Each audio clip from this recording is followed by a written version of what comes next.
Woods for Cup of Soul show out of Philadelphia, Pennsylvania. Hi, nice to meet you guys. Lovely to meet you. Nice to meet you too, Katia. And look, we similar minds. We both got like our baby hair is cute. I love it. Sorry. You look great. So I wanted to ask you first off, Taylor, your character, Shady Boots. You know, what's your new nickname? Oh my gosh. He comes across as a good guy, but he's shady. He knows she has a boyfriend, and he is, trying to sneak in there. So I want to ask you, Taylor, do you think it's acceptable for a guy even to try to holler at a girl, even though they're, they have a long distance relationship? She may be attracted to him, but is it still okay to slide in the DMs? Yeah, the DMs part, I say no. I say have some respect.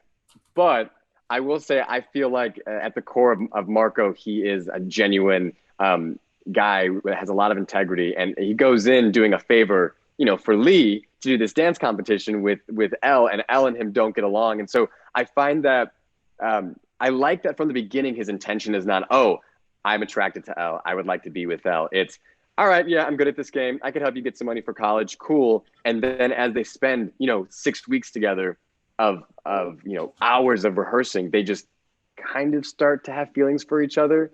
And he's kind of, I don't know, he's a nice, healthy alternative, Yeah,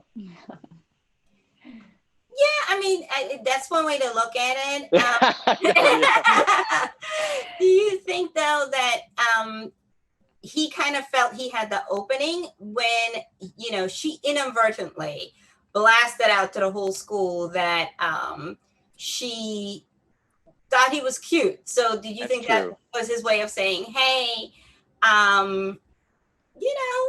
maybe everything is not as well as we think in Paradise? Well, when I did the scene in the audition the first time with Vince, our director, he said, look, Marco is a good guy. He's coming over to just make sure she doesn't feel super embarrassed about this whole commentary. He's taking it in stride and, just kind of introduce himself and excuse himself. And so the reason, I think that's why my response is that he's just a man of respect and integrity, because he just wants to, end the embarrassment for her, know that he's heard it, and it's cool. It's cool. And I will say that at the end, at the big dance competition, when the moment happens between them, that she does make the first move. He's very respectful of her space and would never try to encroach on, their relationship. But Shady Boots, you think he is, huh? A little bit. I mean, he's confident, and I think he feels that there is an opening because she did kind of like inadvertently blurt out that she was attracted, but she did have a boyfriend, you know what I mean? And he kind of took the approach, well, he's not here, and there's some issue. So Maisie, I want to ask you, do you feel that your character kind of added on to the confusion? Because at first when you're watching it, you're kind of looking at it and you don't think of them as platonic. She was very, as I like to refer to, familiar with him, very like touchy-feely with him. Yeah. And I was like, girl, you were a little too comfortable. Do you think that added to the confusion? Definitely. And it's funny because I'm quite like that. Like when I love someone, I'm very like affectionate and I want to hold them close, as Taylor knows.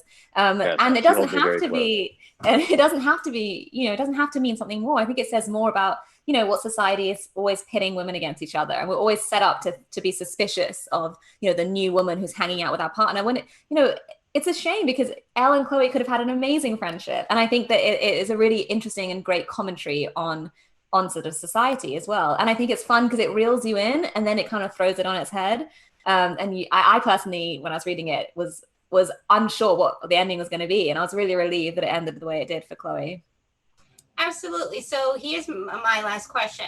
So it's been announced there's going to be a part 3. So where would you like your characters to go? Do you know what I mean? As far as growth and because we know a little bit about your character, for instance, Marco, but Taylor, as Marco, what would you like us to know a little bit more? And same thing for you, Maisie.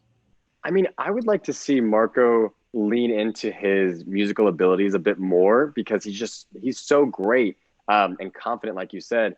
And I would like to see him either, go to a music school, go to like Berklee School of Music, or go to Carnegie Mellon, just a place that he can really explore his talents, or, start traveling the world and spreading his love elsewhere, with his music, learning new types of music.